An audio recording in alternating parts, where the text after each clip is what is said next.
invite Reverend Derek Richards, Bishop of the South Caribbean District and Superintendent Minister of the James Street Speightstown Circuit, to bring us the official welcome.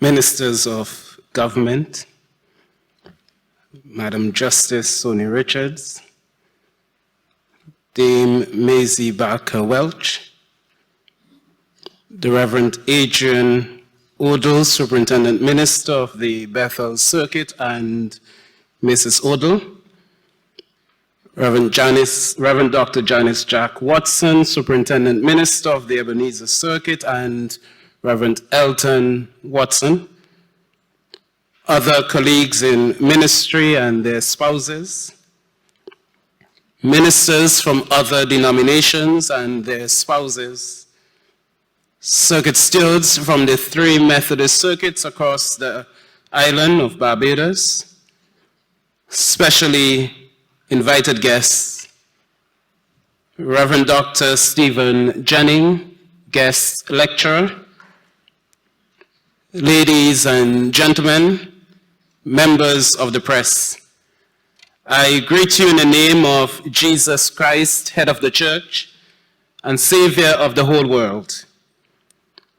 On behalf of the Methodist community in Barbados, and on my own behalf, I take this opportunity to extend a warm welcome to all of you to this, the 13th annual Sarah Ann Gill Memorial Lecture.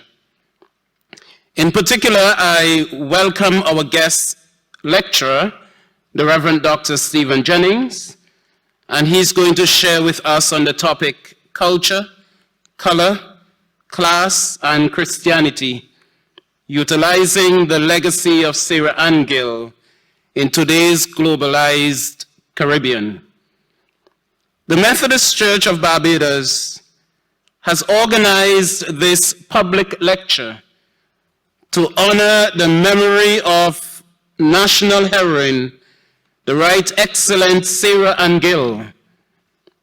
This lecture also seeks to contribute to the educational life of Barbados while drawing attention to how moral and committed leadership can be employed for individual, community, and national advancement. Sarah Ann Gill was a social and religious leader, a Methodist, and she is revered for her non-violent but effective responses to the tyranny of the slave era in which she lived. Her methodology, we believe, has application for these times and for all times. Today, much emphasis is placed on the role of the church as a transformation and change agent, and rightly so. However, this is not a new concept or understanding of the role of the church. As a matter of fact, Sarah Ann Gill understood this so well, hence her deep and committed involvement in national change and nation building. Sarah was a true Methodist and understood clearly that Methodism was raised up by God to spread scriptural holiness and to reform the nation. What this means is that a true Methodist does not take an approach of non-involvement. A true Methodist does not wait for things to happen, but makes things happen. This lecture, therefore, provides for us the opportunity to identify some of the modern challenges and offer possible ways in which, under God, we as Methodists, but also as Barbadians, we can respond and thereby make a meaningful difference in our time. We must leave our world a better place than how it was handed to us. and we must be prepared to pass a godly heritage to the next generation. Someone puts it well. Gill's peaceful campaign for religious and expressive freedom earned her an important place in Barbadian history. She is an emblem of unwavering courage, unshakable belief in the face of extreme adversity. With these words, ladies and gentlemen, let me again welcome you to this public lecture and thank you for taking time to join us. Thank you, welcome, and may God bless you.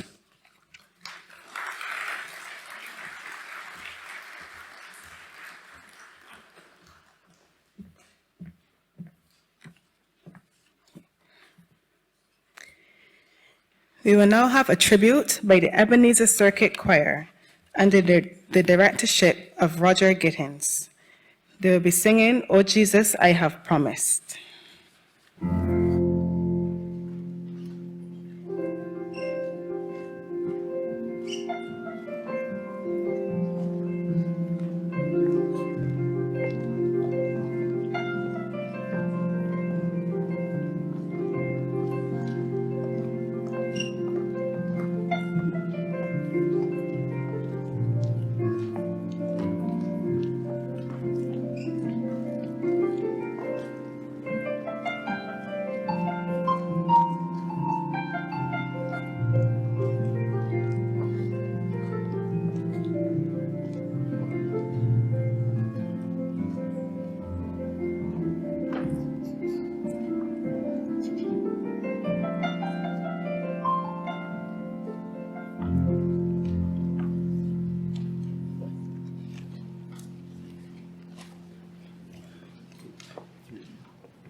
To the end, oh, give me grace to follow my master.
think we can all agree that was a beautiful arrangement and a beautiful rendition of that song.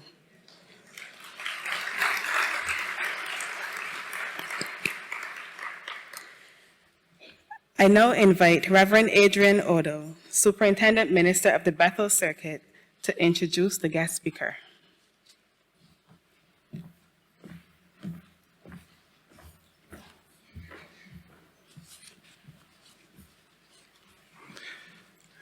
Ministers of government, members of the judiciary, recognize Madam Justice Sonia Richards, Dame Maisie Barker Welch, Bishop of the South Caribbean District, Reverend Derek Richards and Mrs. Richards, Minister of Religion of the Methodist Church and other denominations and their spouses, circuit stewards, specially invited guests, ladies and gentlemen, members of the press. It gives me great pleasure to introduce to you tonight our distinguished lecturer, the Reverend Dr. Stephen Clyde Aubrey Jennings. A native of Jamaica, and Jamaica has a special place for many of us who were trained at the Holy Woods. He is a distinguished Caribbean son of the soil and theologian. He is a graduate of the United Theological College of the West Indies and the University of the West Indies. He is indeed an ordained minister of the Jamaica Baptist Union, having served as its president from 2008 to 2010. He has also served as chaplain to the hospital, police station chaplain, school board member, chairman of the board of management of the UTCWI, and the chair of the Hope Area Churches organization. Reverend Jennings has also served as the pastor of the Mona Baptist Church for several years. I was trying to find out how he was able to do that. But the Baptists in Jamaica have a good record of long pastorships.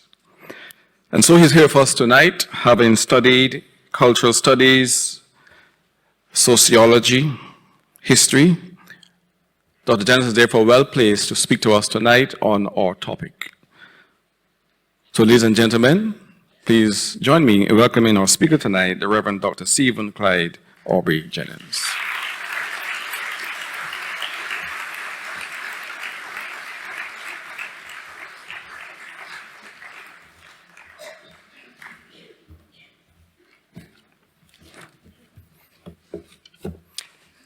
Good evening, ladies and gentlemen. Thank you, Reverend Odell. It is my joy and privilege to be here tonight in this great country of Barbados, among this great people called Methodists, to share in this very distinguished lecture series, the Sarah and Gill Memorial Lectures. I'm delighted that you could honor me by allowing me just to come to be a fly on the wall, to share in this rich experience, but to give me the greater honor of being your presenter is even more humbling. And I want to confess readily that I am nervous. Even though I present very often in various places, here in the Caribbean, in my own country, and around the world, I still get nervous every time I even have to deliver a sermon.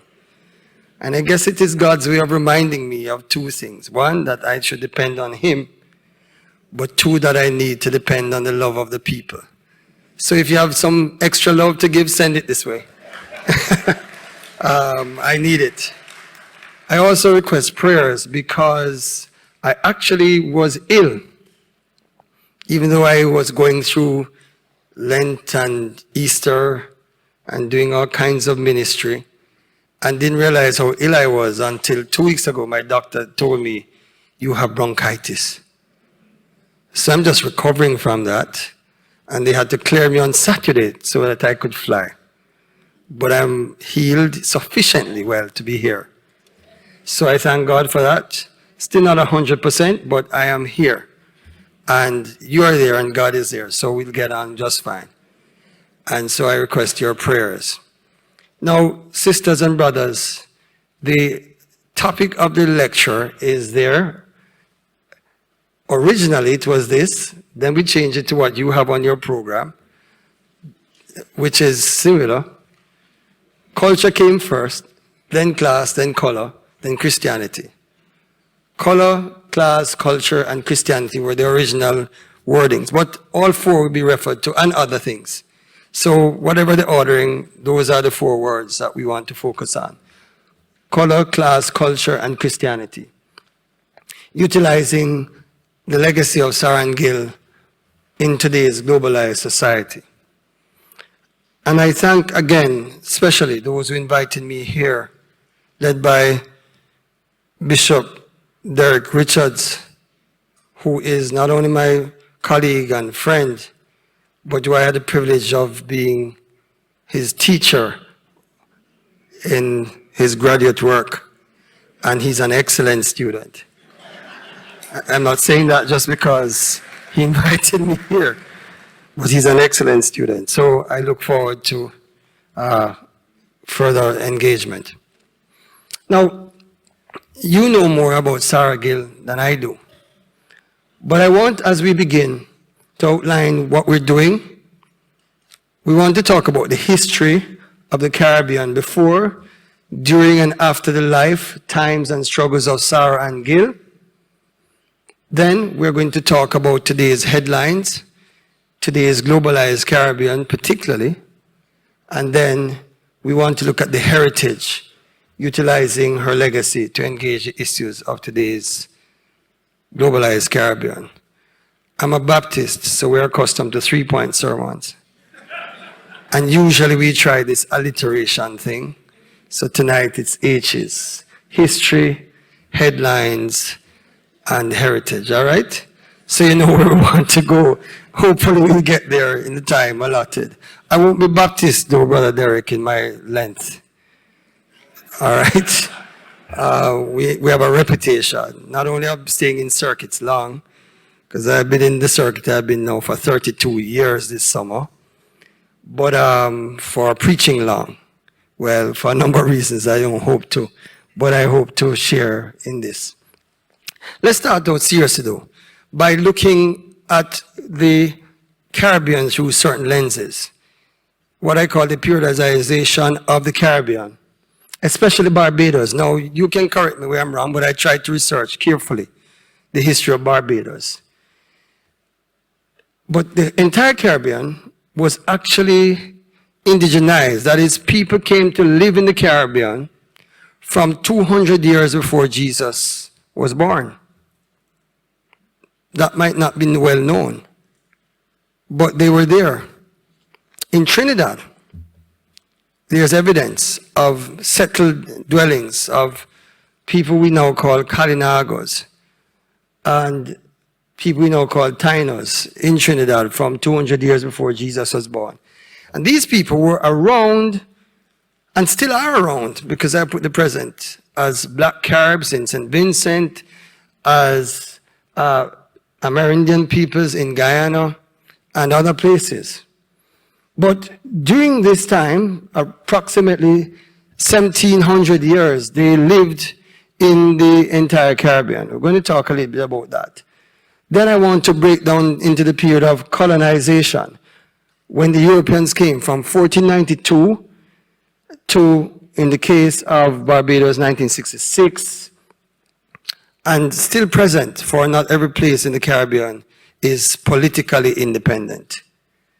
Then there's the era of nationalism, or nationalization rather, from the 1940s technically, but in the case of Barbados, formally in 1966. And I put 1989 to 2001 as the period when nationalization begins to end across the world. Then the decolonization. From 1989, technically that's when it started. But for Barbados, 2001 was a key year, and it continues into the present. So that's the period that we need to cover in this lecture. We're not going to spend a long time on indigenization, though we should, because people were present. I just simply pulled up what Wikipedia had. And in the second bullet, you'd see that the Amerindian settlement of Barbados dates to the 4th to the 7th centuries AD by a group known as the Salidoid, and then the Arawaks from South America became dominant around 800 AD and maintained that status till 1200. Then, in the 13th century, the Kalinagos, the island Caribs that gave the name Caribbean to the world, arrived from South America. But there are other nations, Siboneyes, Tainos, Kalinagos. Tainos were in Jamaica, Cuba, and other places. Siboneyes were in Bahamas. Kalinagos were from Antigua down. Now, we want to focus for the moment, for a large moment, on colonization. From 1492, the Europeans came, Columbus and crew, and others followed suit. And they were there present in the Caribbean in a big way. In the 1930s, there is a decided push by Caribbean people of African and Indian and Chinese ethnic origins to push back European colonization. And in the case of Barbados, it is fulfilled in 1966. But Sarah and Gill, therefore, fits in the period of colonization. You know about her more than I do. She was born 1795 and died in 1866. In my mind, she's a freedom fighter, or she was a national heroine. Why? I give 3 reasons. 1, because she kept church open for people of color when the white plantocracy sought to close it via physical and legal threats. She fought for the freedom of people to worship God. 2, even after slavery was abolished in 1838, she provided church for the colored and black masses by providing land and capital for the erecting of a church building, through which was formed the nucleus of a congregation, which still endures nearly 200 years later. Fascinating. If for no other reason, she should remember that is something. Not many things started nearly 200 years ago, still endure, and not just endure, but continue to grow. Amazing. And then thirdly, saying this another way, she endured the racist, classist, patriarchal, elitist, hypocritical societal system and still kept the Christian faith. Unlike some other Bajans and other people, other places, she didn't say kill them all. She still came out to be a Christian. That Christians today can identify with her because she kept the faith. Not just by being non-violent, for that's not the right way to say it. She was assertive. Sometimes may even be aggressive, maybe even aggressive, but she still came out as a Christian, trying to follow Jesus Christ. A very important clue. So, we recognize her for these 3 reasons, which I have summarized here. Now, I want to make it a little more academic sounding by speaking of the fact that she contested, she engaged colonial plantation. Now we need to understand that colonial plantation was not just simply one little place, like an estate at St. Lucie or something in St. Philip. Rather, it was a whole way of organizing life. Plantation was first and foremost an economic system. A system that was meant to make profits and money for particular people who were colonists who lived in where they lived, but who owed allegiance elsewhere. And so a place like Barbados was meant to extract all that it could from the soil of Barbados to make other places, particularly the English and the British, rich. It had no other value but to provide economic support. So society that was formed around that economy was incidental and accidental in a way, and yet very deliberate in another way. Because everything was made possible to make sure that that extraction could continue uninterrupted. So if you had to bring slaves from Africa, then you do that. They were not slaves in Africa, many of them. They were people captured, but you enslaved them to make sure that you had a labor supply. If you had to kill a few of them, so what? If you had to rape a few of them, so what? What was most important was the economic benefit. And so slave society, plantation society reflected all of that. The polity, therefore, came about because of that. If you had justices, if you had stipendiary magistrates, if you had custodies, all of these reflected the polity of making sure that economic advantage was kept and increased. But it was also part, as Professor Hilary Beckles and many others have said, of a global system. In the Caribbean, it was sugarcane. In North America, it was cotton. In Brazil, it was coffee and logwood, from which the dye was used to dye clothes, and that dye was called Brazil, hence the name Brazil. But it was all the same, a plantation system that was colonial in the sense that people settled there for a season to extract goods and services for the benefit of elsewhere. That was the life and times of Sarah Gill. And with it came stratification. A stratification of class. You had upper class, middle class, lower classes. In fact, when I was reading one of the sources of Sarah and Gill, it said that she was a second-class citizen. In fact, second-class person of Barbados. She was not a citizen of Barbados. That was something distinct. It was not in her mind. It was legal. It was enforced. People were classified, literally. And they had to find their place and occupy their place. And while it was not as rigid as the caste system of India, it was fairly inflexible.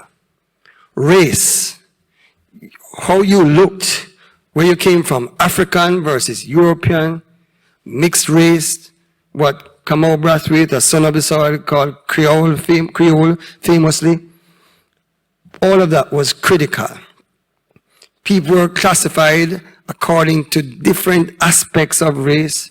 So people who had fathers, one race, mothers, one race, were Creole or mulatto, and then it went down the line to other things, all the way down to quadroon and other things. Race, a specific classification and stratification. Color, therefore, was important.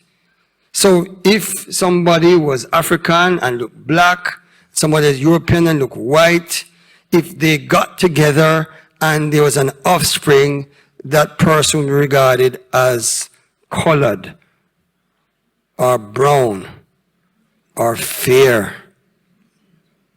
Yes? And so where there was not outright racism in the Caribbean, like it was in North America or Brazil, there was a shadeism, a colorism that prevailed. Perhaps it continues for some people. Then there was culture. There's culture. The only people who were regarded as cultured were Europeans.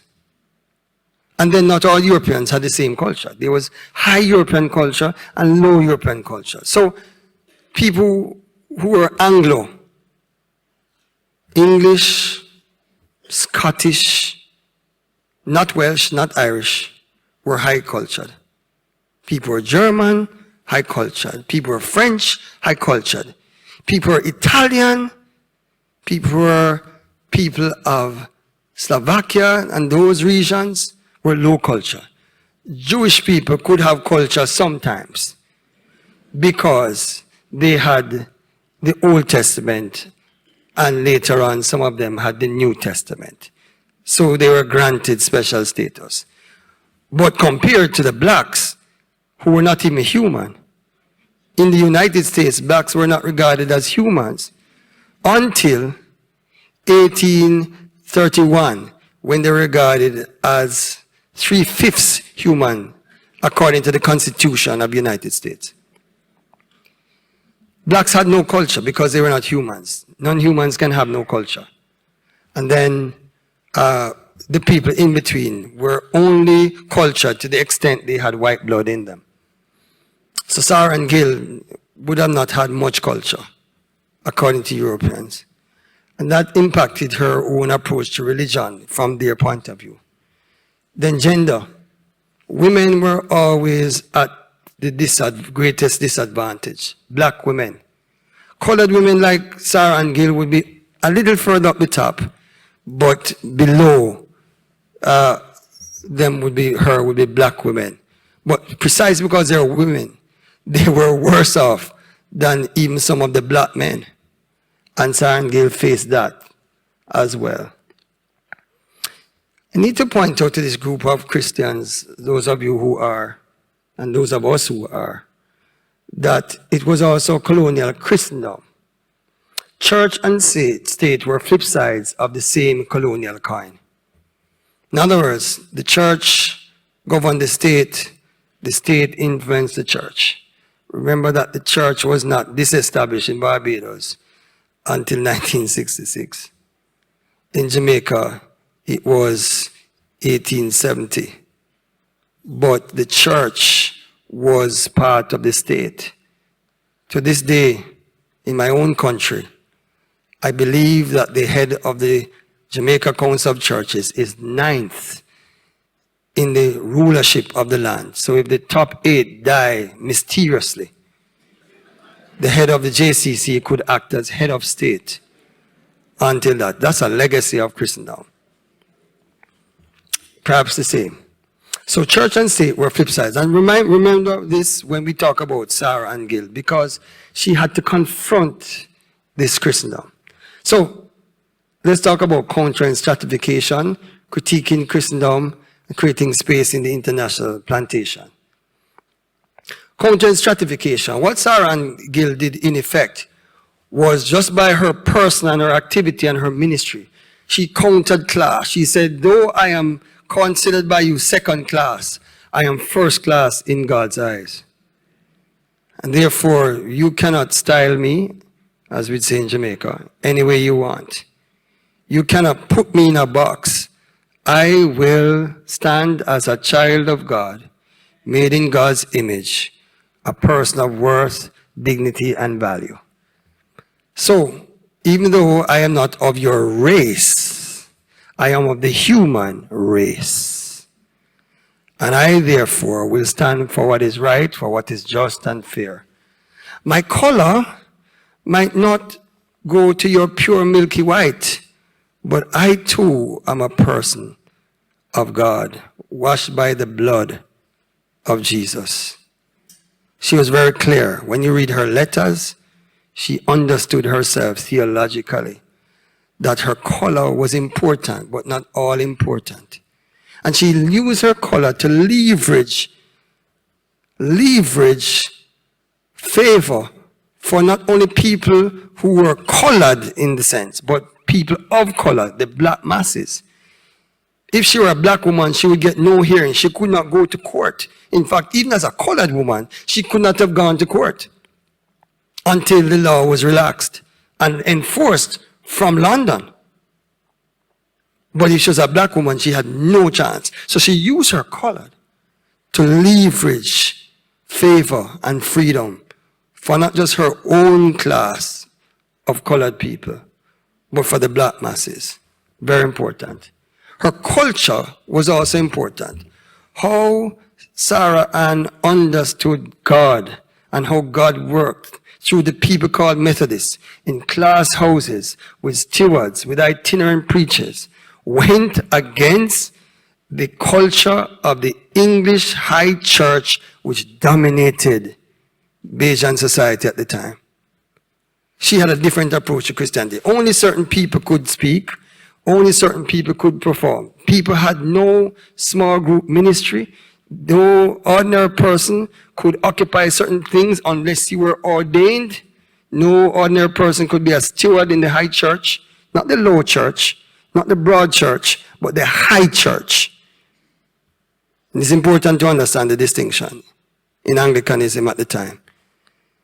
And she says, no, God is no respecter of persons. Ordinary people can meet, can preach, can read the word, can study, can pray, can be intercessors. God can use them. Very important. And of course, her gender. She says, I am a woman, but so were the women who saw Jesus after the resurrection, who were the first missionaries. I am a woman, so what? It means I'm specially qualified. And I want to underscore this because just by being that, not once, not twice, but all through her active ministry as far as we can tell, she was no pushover. Neither did she push over others by saying, well, I am a woman, so you better give me. No, she simply asserted who she was and used that to make change. So she countered stratification.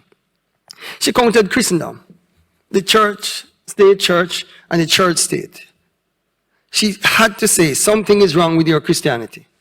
For she saw that Christian religion and religion on a whole was used as a tool of international, societal, and individual oppression and injustice. It is important to understand this. And many of us are Christians here, but we need to understand that Christianity was not always used for just purposes. Christianity was used to oppress people of different classes, colors, races, cultures, and genders. In fact, white European countries called themselves Christian nations at the time, and everybody else was either heathen or pagan or infidels. Black Africa was not even regarded as Christian. Never mind that the Ethiopian Orthodox Church, the Egyptian Coptic Church had existed from before the Roman Catholic Church. Before any Protestant church. They were not even known, much less regarded. Christianity was used to oppress. Internationally, societally, nationally, individually. Sarah and Gill countered that with their own brand of Christianity, not just as an individual, but part of a Methodist people who saw an alternative approach to Christianity. Following Christ in a pietistic way. Seeing that faith in Christ was important. It was important to be saved and not just to be churchified. For her, that was critical. For the Methodists, that was critical. And she represented that in a very personal way and countered and critiqued Christendom just by their own practice and hers. And in so doing, she created space for nonconformist, Christ-centered, culturally resonant and relevant epistemologies. Epistemology is just a way of saying, way of knowing, way of thinking. An alternate way of thinking that was culturally resonant and relevant, Christ-centered, non-conformist, not conforming to what people said it should be, but what the Bible said it should be.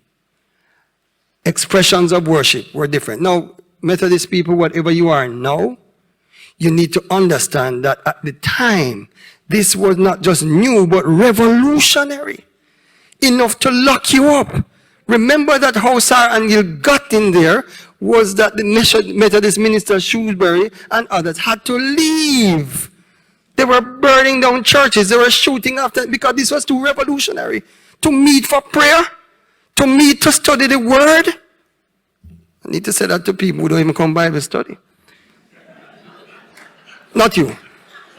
Those who might hear this somewhere. But this is serious. This is serious. It was revolutionary. Worship was different. The way people fellowship and mingled was different because in a stratified society, people didn't mingle.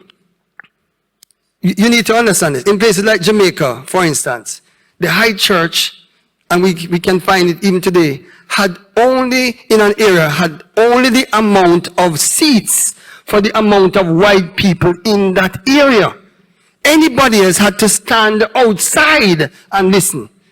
If you're the driver of the people in your dray, you parked under the mango tree and heard it. Methodists did different. They mingled. White, colored, black. What kind of foolishness is this? Revolutionary. Fellowship, discipleship, following Jesus was critical. Ministry and mission in international plantation society. Because this was not just happening here. John Wesley, Charles Wesley were doing there. Other people were doing it in the Carolinas and in Virginias, in Jamaica. It was happening. There was a change taking place. Church was part of this revolution. An egalitarian revolution that tried to level the scales. And so this is important to understand what she did. All right? You are the experts on Sarah and Gill. I'm the amateur. But I simply wanted to understand the legacy of this woman. A great one. There are other people who did work, some who are not Christians, and all I'm going to do is just tell the ones you know. Right Excellent Bossa. Yes, not a Christian, not Christ-like in particular ways, but did his work. Nanny Gregg and others did their work. Might not agree with them, but they were fighting the same system, albeit in a different way. Another national hero, Samuel Jackman Prescott, coming into the parliament, first person of color. Again, you know this better than me, so I won't embarrass myself. Charles Duncan O'Neill, who also formed the Liberal Party. These people were people who worked hard in this era of colonization. Now, nationalization, in a way, starts in 1966, but there is a long prehistory of that in the Caribbean. From the 1930s, labor uprisings were present in virtually every Caribbean territory, from Belize in the west, to Barbados in the east, to Bahamas in the north. Everywhere there were labor uprisings, and out of the labor uprisings came for the British the Moyne Commissions of 1940, out of which came the move towards self-determination, Jamaica starting in 1944, later talks for federation in 1948-49 in Montego Bay, later in 1953, federation actually starting. And a number of your national heroes were part of that. Clement Osborne Payne, who was part of the founding of trade unions and parties, Sir Grantley Herbert Adams, who worked as an organizer before he was Governor General, Sir Hugh Wild Springer, and many others, Sir Frank Leslie Walcott, and then later in the actual period after independence, the first Prime Minister of independent Barbados, Errol Walton Barrow. And of course, perhaps my favorite of them all, Sir Garfield St. Aubin Sobers. I had a classmate, one of my best friends who was gone to glory, who was Gary. And why was he called Gary? His father adored Sir Garfield, right? And so on. But even Sir Garfield was in this era of nationalism, and nationalization to be specific, when the country was seeking not only to be independent, but to be self-determining economically, when it would buy hotels and make schools, and cricket therefore was a part of that national self-determination, taking that very British game and beating them at their own game, playing it better than they ever could, showing white people in Australia that we are equal to them. Gary was important, and still is, because he showed the world, along with people like Pele in Brazil, and the track and field people heard McKinley and Arthur Wayne, what black people could do, what Muhammad Ali did in the United States. Black people were equal. A later generation would have Michael Jordan and Usain Bolt and other people, but he was one of the pioneers for that.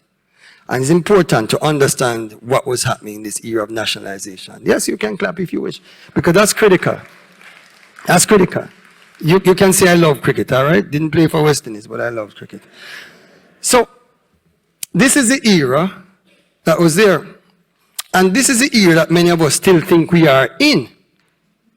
But we're not in this era anymore. You notice the dates? I put present because we still have the trappings of nationalization. We sing a national anthem. Wonderful anthem it is. We talk about being masters of our own fate in the national anthem. But some things have changed that make that harder than it used to be. So, today's headlines. I tried to do research on Barbados, and believe it or not, it's hard from outside, and some things can't be trusted. But I discovered you have had increased joblessness in Barbados over time, rising costs of living, increasing pockets of poverty, increased investments, increased crime and violence, and increased fear for some and fearlessness for others. They don't care.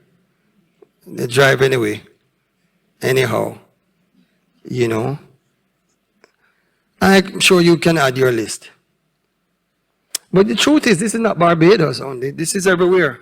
Apart from increased joblessness in Jamaica, which the employment rate is coming down, everything else is true. Everything else is true. Trinidad has the same list. St. Lucia has a similar list. Dominica has a similar list. St. Vincent has a similar list. Virgin Islands has a similar list. You can go all through the Caribbean. Turks and Caicos, Cayman, similar list. Maybe not to the same extent. So we're dealing with something in the Caribbean that's happening. And when governments are supposed to do jobs and they don't, you kick them out like you did in Barbados. But then the new government comes in and they still have to lay off people. Something is happening. Investments are coming in. Just a few days ago, I saw something on CBC talking ministers of government touring Canada and elsewhere, trying to invite investments. Fine. So investments might be coming in, but still poverty is rising for ordinary people. Crime and violence, therefore, will go up. So we're dealing with some paradoxes. What's happening? This is what's happening. I want to say that Barbados has belatedly come into the era of globalization. I said belatedly as a tribute to you. Jamaica was forced to come into that from the 1980s. Beginning of the 90s, surely. Barbados has held out for long. But from 9/11 happened, which is 2001, things started to change in terms of tourists and the easy access, and the national security system, now known as ICE, came in. And then London's bombers, 2005, things started to shift. By 2008, the recession, the Great Recession, and all of that. Things started to change. So we want to talk a little bit about globalization. What is it and what's the era? Globalization is marked by a number of things. I want to list 4 things very quickly. Integration, that is to say people and countries are all being drawn into a global system called a global market. No matter who you are, North Korea, Cuba, China, whatever you are, you have to be part of this system because that's happening globally. And with it, therefore, interconnectedness that comes in big ways and small ways. Airlines are not enough. Just put in your ATM card and you get money from wherever. I was in India some years ago and I wanted to buy some things for my family. And they were having a strike at the central bank at the time where I was, all over India. So they were not taking any US and they were not taking cash. nor were they taking any local currency. The only thing they took was credit cards, Visa or American Express. Guys on the roadside selling, and that's all they took with their money machines. And you know, I bought the thing. It says certified by the government, and I got it. Within 2 minutes, everything was clear. So I'm connected. My phone connects me. I could call my family now if I had Wi-Fi and say, hey guys, I'm lecturing, and show the video. See the nice people there? I could do that because we are all interconnected. So you have youngsters now, and if they don't have Wi-Fi for 5 seconds, they're fidgeting. They're anxious. It's the end of the world because in their mind, they have to be connected and stay connected is what the telecoms company tell us. But with all of this nice stuff, there's also imperialism behind it. Another word for imperialism, the Latin imperium, is the same word for empire. There is an empire of money behind this. And we talk more about this. And with that, there is a lot of inequality and inequity. In fact, all around the world, while inequality between particular nations have shrunk, even with the global recession, or particularly because of it, inequality within every nation has increased.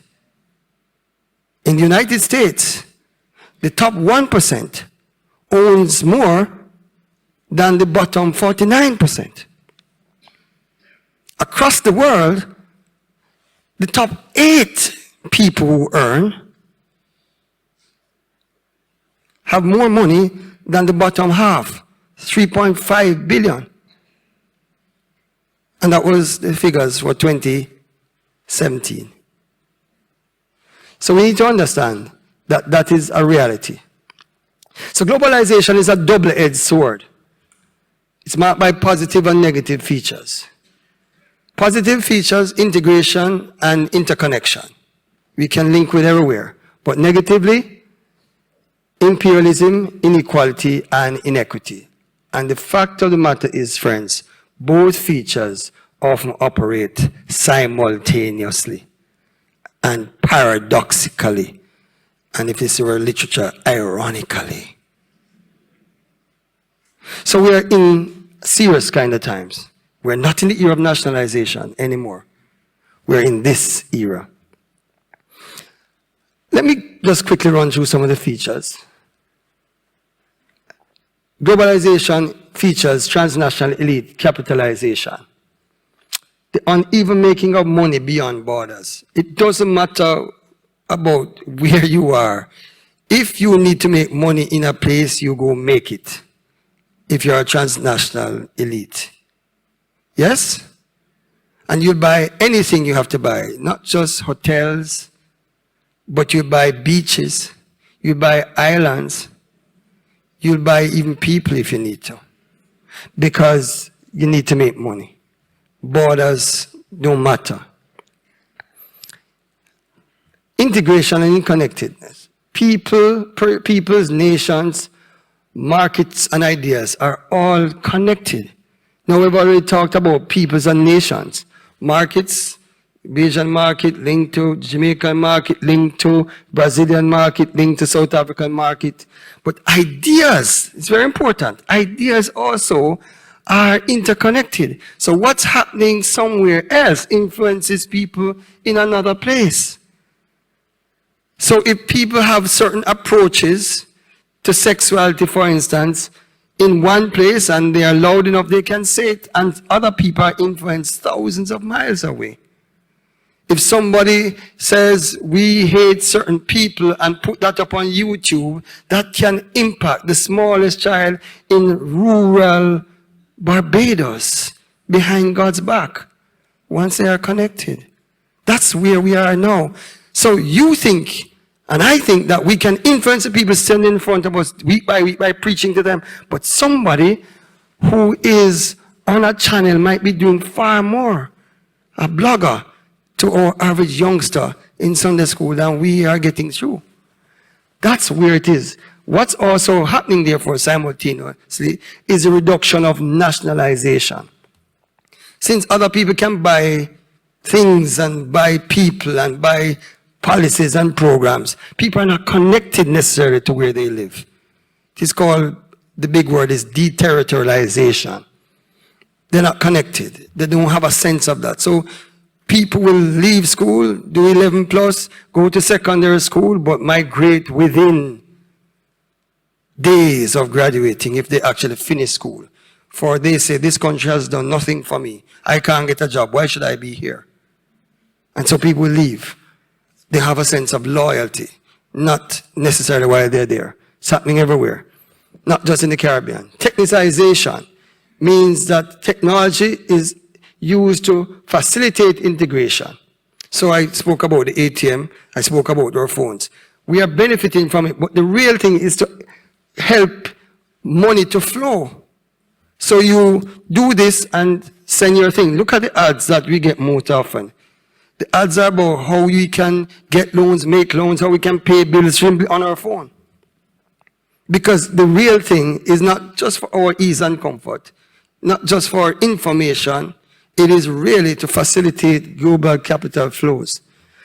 With that applied technology, people now think technically, and techniques are important.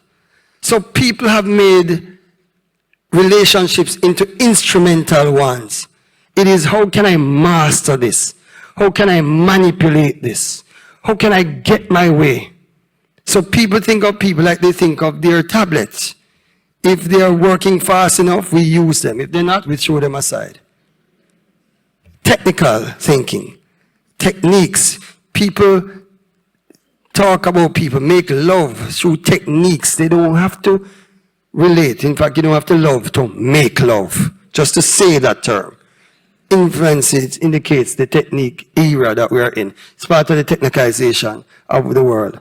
And it promotes, therefore, on and underemployment and redeployment of laborers. As I said this morning, when you have certain things like this wonderful computer, this computer does the work of at least 10 typists back in the days of typewriters. The phone can do similar things. When, therefore, you have a computer, you lay off 10 typists, or at least 9 of them.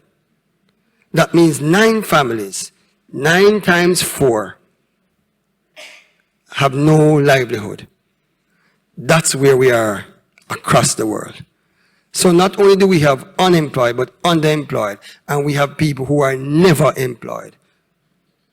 They call it the reserve army of the unemployed. And of course, you redeploy labor.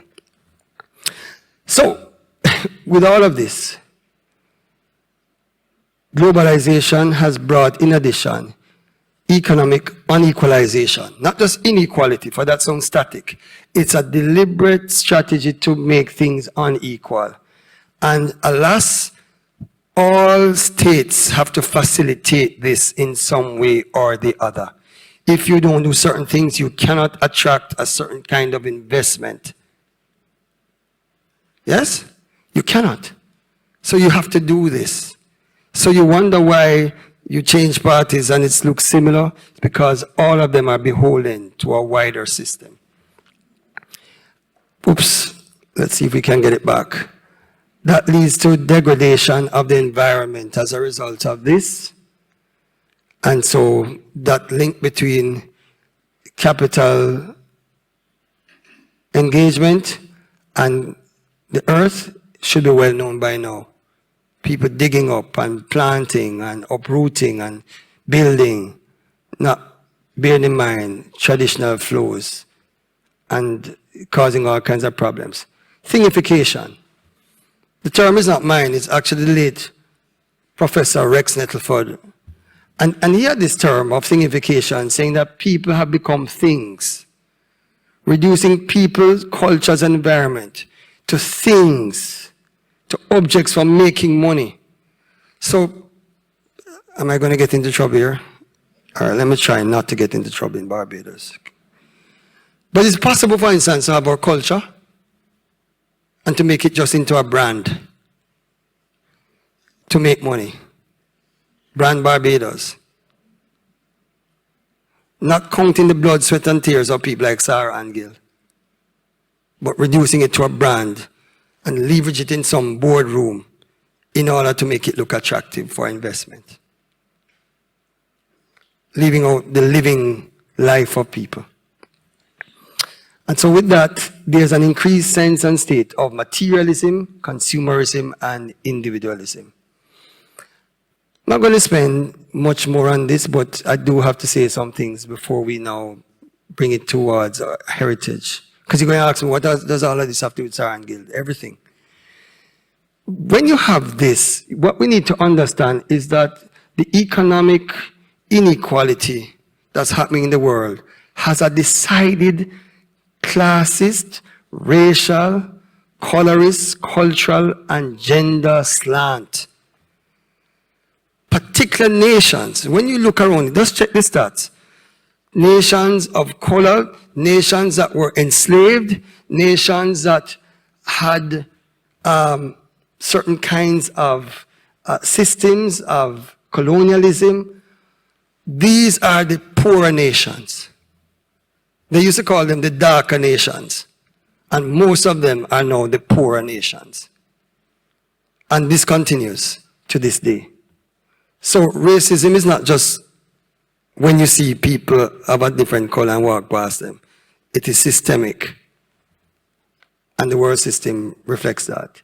Social fragmentation causes not the stratification, but societies don't hold together. Because you could say, we are Barbadians, this is it in the era of nationalism, and everybody understood you. But now, people want to watch their own cable, do their own thing, have their own branding, watch their own phones in their own home. People will have, one have a tablet, one have a computer, one have a smartphone, and the only way they know you come home is when you send a WhatsApp to say, hi, I'm home. Fragmentation.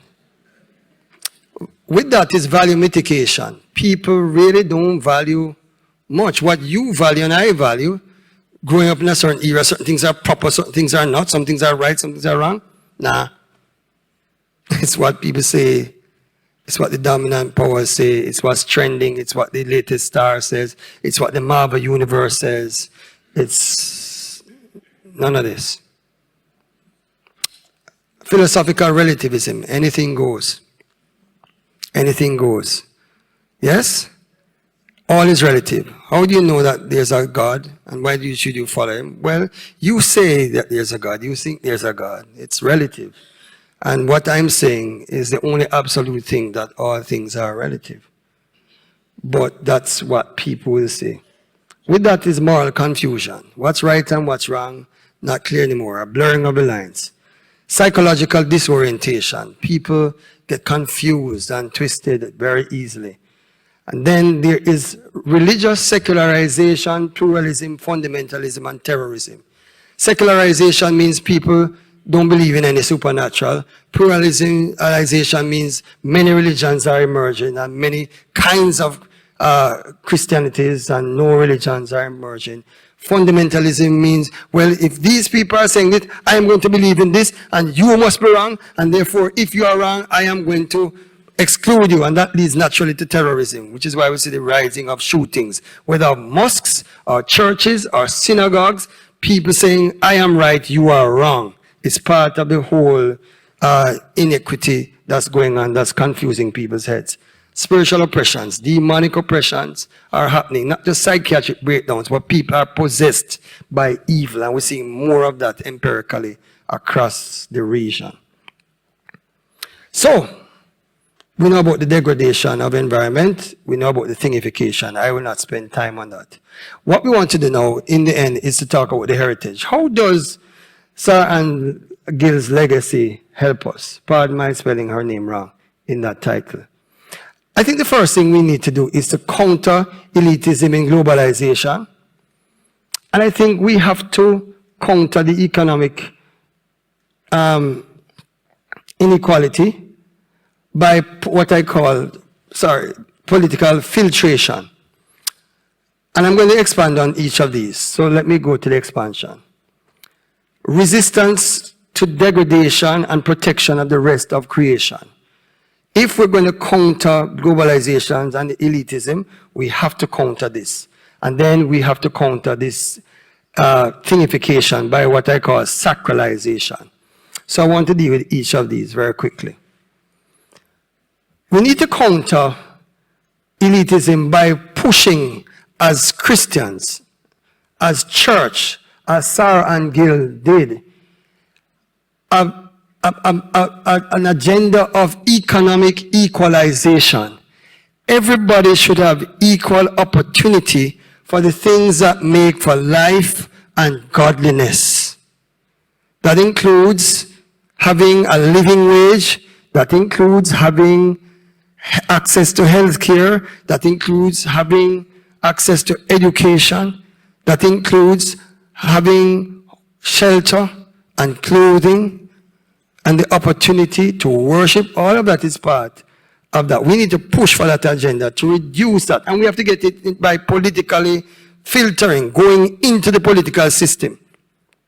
Not necessarily to form parties, but we need to put the Christian agenda in the parties and beyond the parties. It can't just be a diehard BLP or DLP. We have to be Christians first. We have to be. That's what Methodists do. We reform the nation. That's what you said, not true? Right? If it was other crowd, I'd have to convince. Not you. You know this. But it's your time now to do this here. Right? Have to reduce class, race, color, culture, and gender stratification. We have to contest it. We have to, like Sarah and Gill, say, look, not because you look a certain way, you speak a certain way, you live in a certain place, means that you're inferior and I am superior, you're superior and I'm inferior. No, we are God's creatures together, made in the image of God. And that must not just be rhetorical, it must come out in our paycheck and our wages. That even if I don't get the same amount of money as you, I have the opportunities to do what you do, and you have the opportunities to do what I do. I thank God that we still have free beaches in Barbados. But can I tell you that in Jamaica, there has to be a fight to get free beaches? Because they're privatizing most of them. The Ministry of Tourism is trying to reverse some of that. And the other people are kicking up hell because they want to privatize the beach and leave the watering holes for the natives. Something is wrong with that. Something is wrong with that. I'm glad I could come to your beach. Even this evening I was inside there. Yeah, yeah. But you don't get that all the time in the ways that you used to get them. Because that's happening. We have to contest that as church. The church, contest that. Social fragmentation. We have to seek to work for cohesion. Families, relationships are splitting up. Sometimes there's a pressure. Somebody can't work enough, and them cuss, and them beat somebody, them do all kinds of things. We have to deal with it. But we can't just deal with the symptoms, friends. We have to deal with the roots. The roots are economic, yes, and political. But we have to deal with the symptoms as well. So we have to keep at it, counseling, having counseling centers, dropping centers for drug addicts, homelessness. We have to do that. The home idea that you have, you need to expand it, Bishop, and develop it. We need that more across the Caribbean. Value mitigation. We have to say that we have concerns about the fact that for some people, it doesn't matter. They don't value anything, even their own life. Some things matter. We must be concerned for people, concerned for those things made for life and for godliness. So whether we're talking about abortion or euthanasia, or we're talking about other things, values matter because people are valuable to God and therefore ought to be valuable to us. Whether we come down on one side or the other, it can't be that we don't value life. Philosophical relativism. We have to say, look, everybody has a right to think how they want to think. We won't dictate. This is not Christendom. This is not a dictatorship. This is not militant Sharia law. But what we're saying is that we live on a common planet. We live on a common island. We breathe common air. We're made by the same creator. We have blood flowing in our veins. There are things we have in common. Everything can be relative. What are the common things? So we work with people of other faiths, other religions, other denominations of no religion to see what the commonalities of life are. Then we need to counter this. I think we have already dealt with this slide, so it probably came twice. So let me roll it. Good, that will make it shorter. I think we need to deal with this moral confusion by seeking for clarity. Clarity, clarity, clarity. Friends, we need to encourage people. Again, I don't have to encourage Barbados because you place a premium on education historically. But please don't mortgage education in all of this new deal and this new era. Still place a high value on education, but not just on education in the general sense, but on moral education. That some things are right and some things are wrong, and you know why, and you have people to work that out, especially children and youngsters and teenagers whose values are being influenced and impacted by all kinds of things. Don't just say the Bible says so and leave it. Why the Bible says so? We need to go back to it. Those of us who are ministers and theologians, Sunday school list, we need to get clear about some things. For if we're not clear, we will spread the confusion to others. Some things we need to work on, not just individually, but in the context of the group as we engage, having schools of ministries among the Methodist ministers and laypersons. It's very critical because we have to learn what's right and wrong. The psychological disorientation, we have to beg God to give people calm. And here's where the counseling helps. Counseling. We need to have more counseling, not less.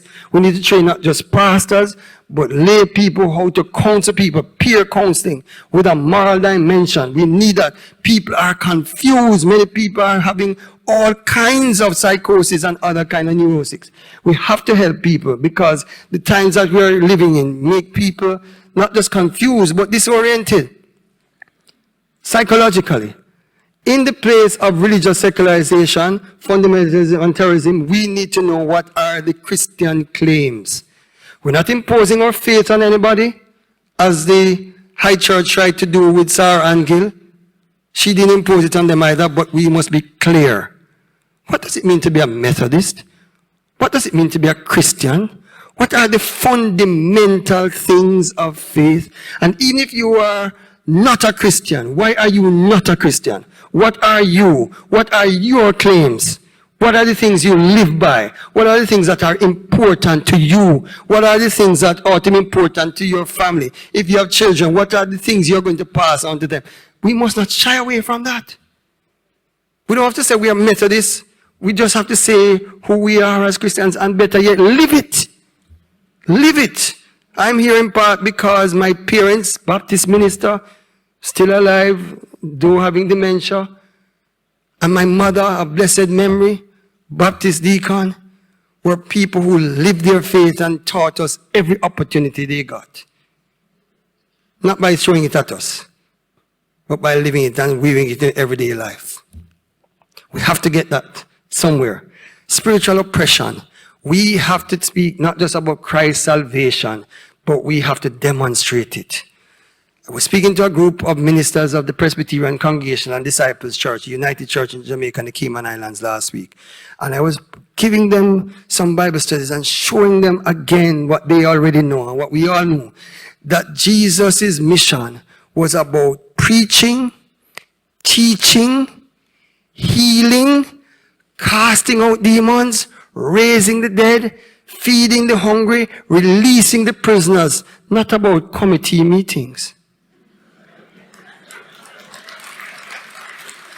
It doesn't mean we don't need committee meetings. If you never had a committee, I couldn't be here. But it means our priority ought not to be on talking, our priority ought to be on doing, and the being behind the doing. Because that's critical. Christ's salvation has to become real. Otherwise, it's not relevant. And people are catching hell, literally. I'm not saying that, and I hope you won't kick me off for speaking like that. But I'm saying people are literally going through hell, and we have heaven to give them on earth. Thy kingdom come, thy will be done where? On earth, as in heaven. We have that opportunity. We need to do it for God's sake and for people's blessing. Yes? So we need to do that. And we need to continue by countering the degradation of the rest of creation.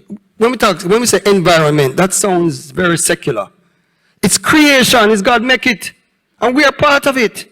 And we need to resist those who would destroy creation. You see, if you destroy BIM, If you destroy BIM, you have no place to go. Well, some can go, you have your visas, but others have no place to go. But then we have to answer to God for this beautiful island that He gave so many people. What are we going to do with it? If we sell it out, what are we doing with it? If we destroy it, what are we doing with it? If we have other things coming and the effluence just goes into the water and kills the reef, what's going to happen? Kill the fire fish that we love, marlin that we love. We have to take care of it and protect it, reversing the damage. So some investments need to be refused on environmental grounds. Some need to be reduced on creation care grounds.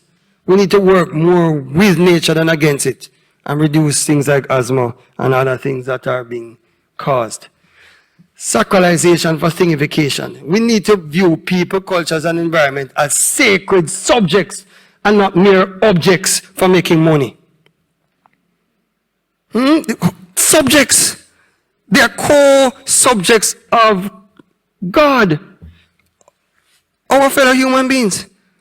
They might have different religions from us or no religion, but they are human beings created by God, fall into sin, needing salvation, but created by the same God that made us. Cultures. God allowed for cultures and made us from one blood, one human couple. He made different cultures and allowed it. So Bajans are not Jamaicans, praise the Lord.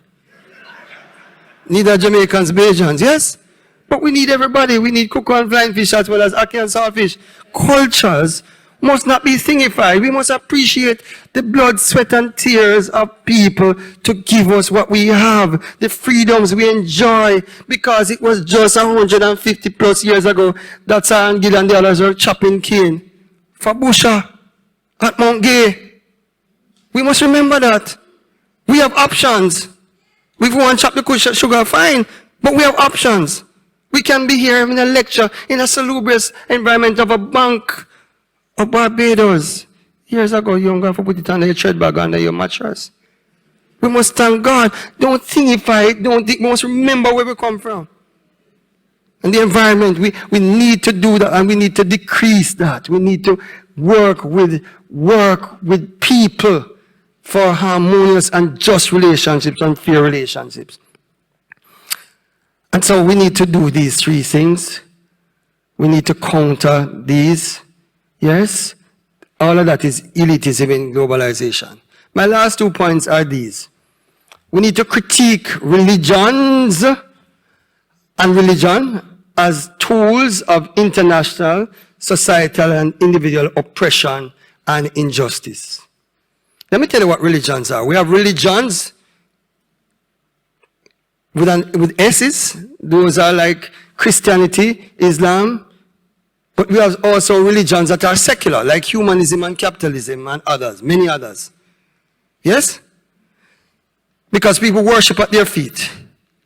People watch the altar of Wall Street to see whether the Dow Jones will go up or down. They have their evangelists who preach and tell you what stocks are going to rise and where to buy and where to sell. Yeah, most important, right? So capitalism there, humanism. Some people worship human beings alone. We human beings, human rights, without talking about human responsibilities and grounded it in an ethic of the creation and the creator. So people worship all kinds of things. Any kind of religion, or Christian religion, Islam, capitalism, humanism, any one of them. Anything that puts itself as God, that we worship, that takes our time, our attention, our allegiance, our affections, can be used as a tool to oppress people. We can make policies and programs in the name of the Lord God, but in the name of the almighty dollar that will oppress people, that will kill them, that will wipe off whole families, that will discard whole nations in the name of profits. We have to ask ourselves, is our practice of religion doing that? Are we more interested in being prophets, P-R-O-P-H-E-T-S, or are we interested in making profits, P-R-O-F-I-T-S? I have to make sure I spell it right among a group of Bajans, because you can't spell good. Sorry, well. Uh, but look, we have to critique this. So we need to say what kind of Christianity. And as a Christian, when I'm in the marketplace, the workplace, does my life represent that? Do I make policies that will help people? Do I pay people a living wage? Do I help for their health care? Or do I just dismiss them and make them redundant and have no conscience, but on Sunday morning come and praise God and sing Charles Wesley songs? Do I pay my domestic helper? Is she going to church while I am at church? Or do I make her work every Sunday and I bring home the guests, including the pastor and the bishop? And she doesn't get the chance to worship at all. Yeah, that's where it reaches. We have to critique him ourselves. We need to create space, therefore, in this globalized Caribbean, countering the negative effects by having what I call non-conformist, Christ-centered, culturally resonant and relevant epistemologies and expressions of worship, fellowship, discipleship, ministry, and mission. I won't go into all of that tonight, but you can ask me and I'll tell you what they are. I simply want to say this. How much does your worship service reflect the culture of Barbados? You see the song, the choir song, Ebenezer, You're Great. I'm a musician too. And the way you did it, and the new tune, and everybody waving like coconut trees. Yeah. I said to Bishop, don't know if he heard me, or Brother Odell, I said, I hope we sing that song in church more often. Just like that. We don't have to, oh Jesus, I promise, every day. We can sing it a different way. Just like that. We can put in a little pan rhythm with it. We can put in, you understand that? Not just to catch young people, but to be culturally relevant and resonant, just as Sarah and Gill was, and revolutionary. Yes? But it must be Christ-centered. We're not just whine. Christ-centered, non-conformist, fellowship, mixing with people, having opportunity for people not just to worship God, but to meet with each other. Not just to have meetings, but to actually meet. Following Jesus must be important. Not churchianity, not even Christianity. Just following Christ. George Mulvey's famous song, I just want to follow Jesus each and every day. You understand? We need that. Ministry. We need to have more people doing ministry. Young people don't always turn pastors in the traditional sense, but they might be behind cameras. They might be in your AV room. They might be the people who meet people and usher. Bring them from early, 7, 8, 9.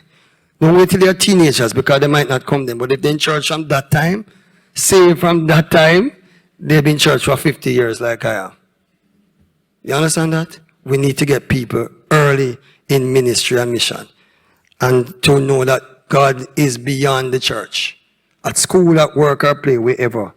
Create space. People are going through hard things. People need the Lord.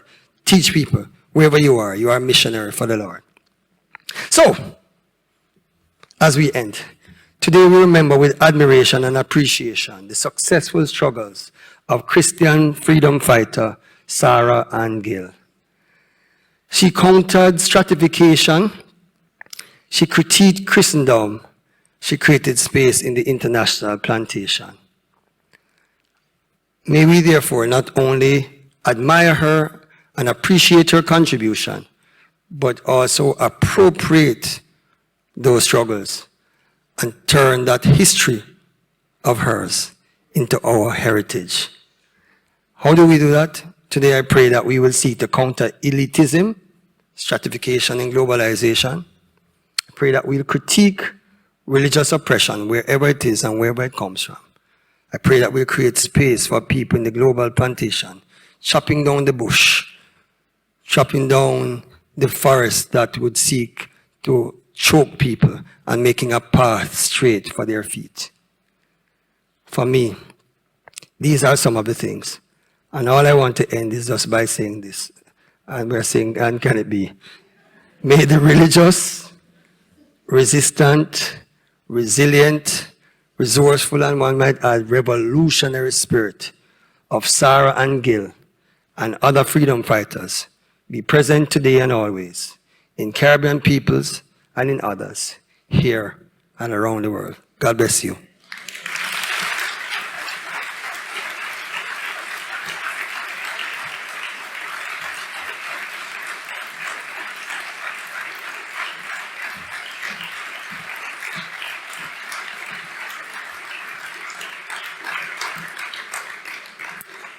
We've been left with a lot to ponder.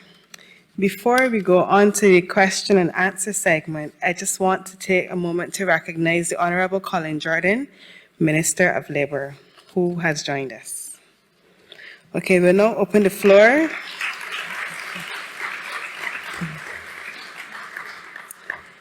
We will now open the floor for a question and answer segment. If you have a question, you can raise your hand or you can stand, and one of the hall ushers will bring you a mic.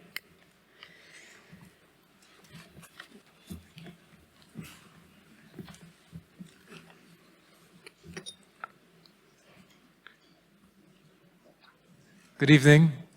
Good evening. I would like to just thank Reverend Jennings for reminding us of some fundamental things, fundamental parts of our obligations of our historical and our national mission. Things that I think we know, but sometimes we forget.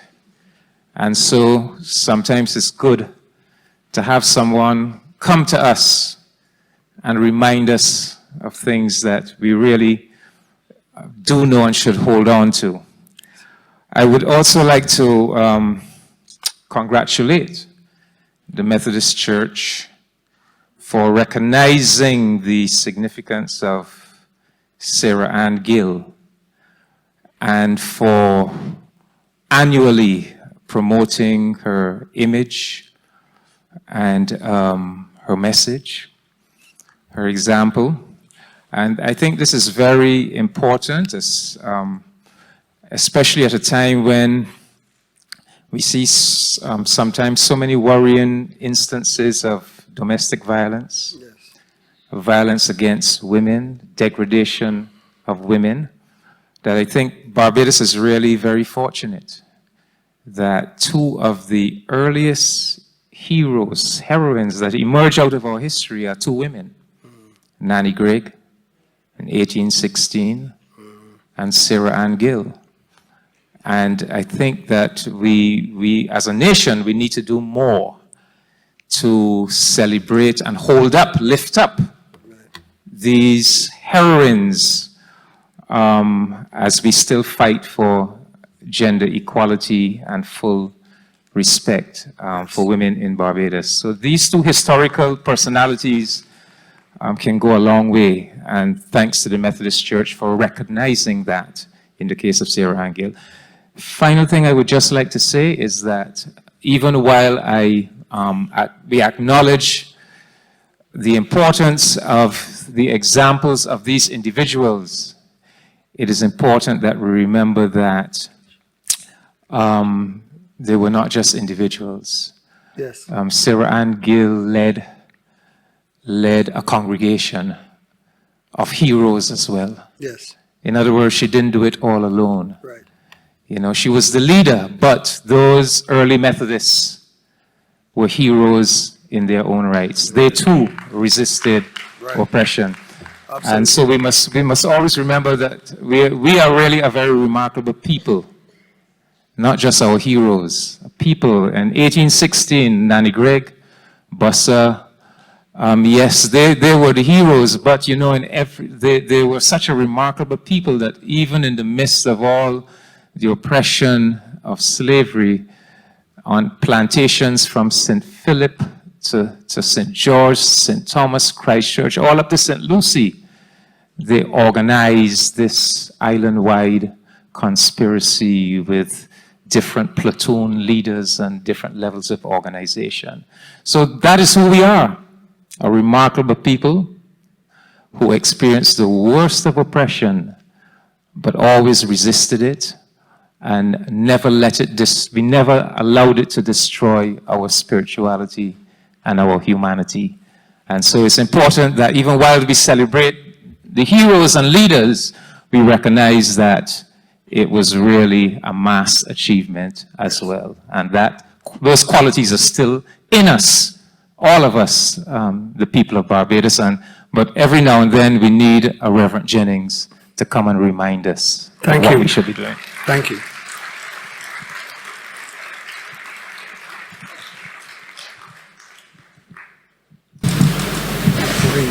Sorry?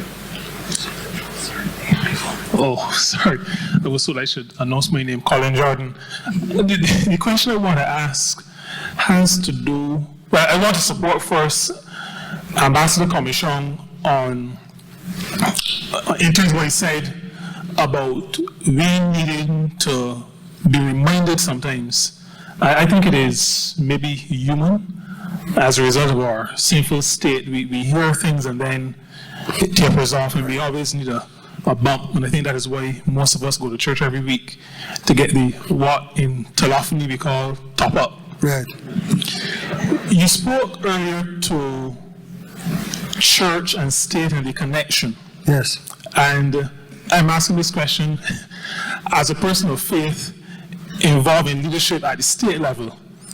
How does church avoid getting overly influenced by state and vice versa? In your experience, in your research, do you have any ideas about how they can be influenced without being overtaken one way or another? I just want to ask you the question.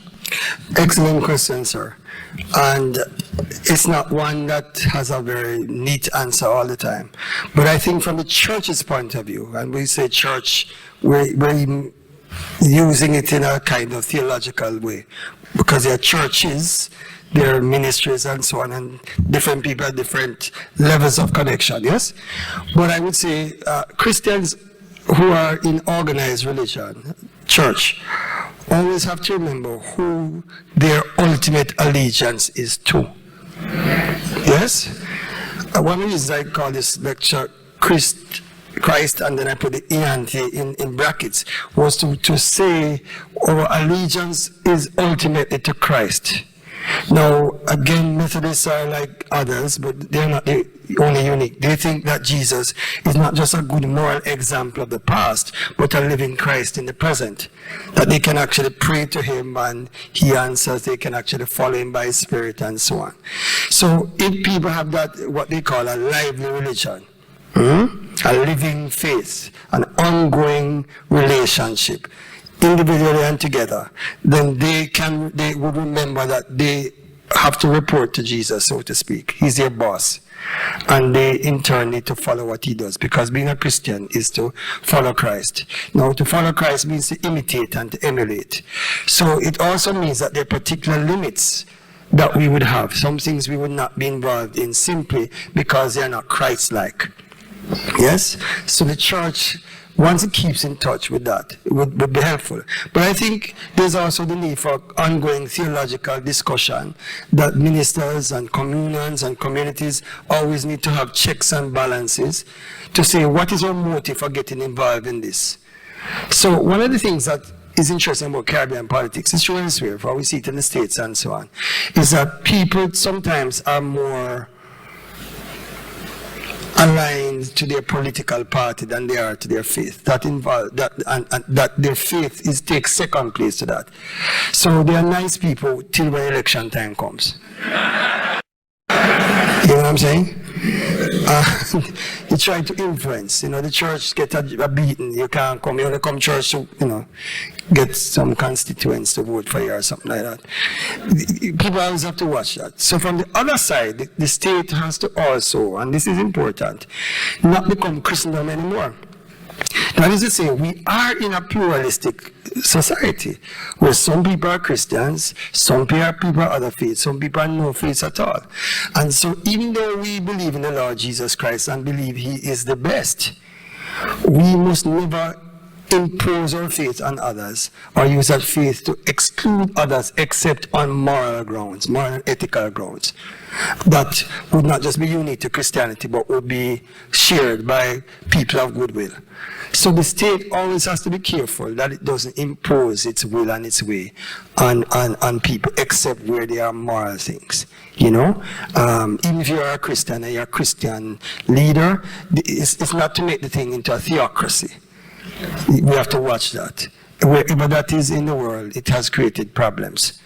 And Methodists are non-conformist in the sense that they chose not to become the state church, but to become a church that would reform the nation without imposing its will on the nation in every way by political and legal means. I hope I'll try to answer.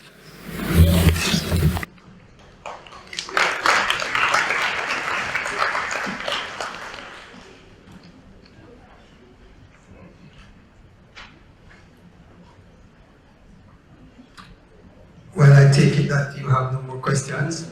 Either that or I've been very boring. So thank you for staying awake. But seriously, I want to thank you all for listening, and I hope to engage with you some more, probably after this. And again, I'm grateful for the fact that God used me to help to remind the people of what it already knows. And that means that I would have succeeded. God bless you.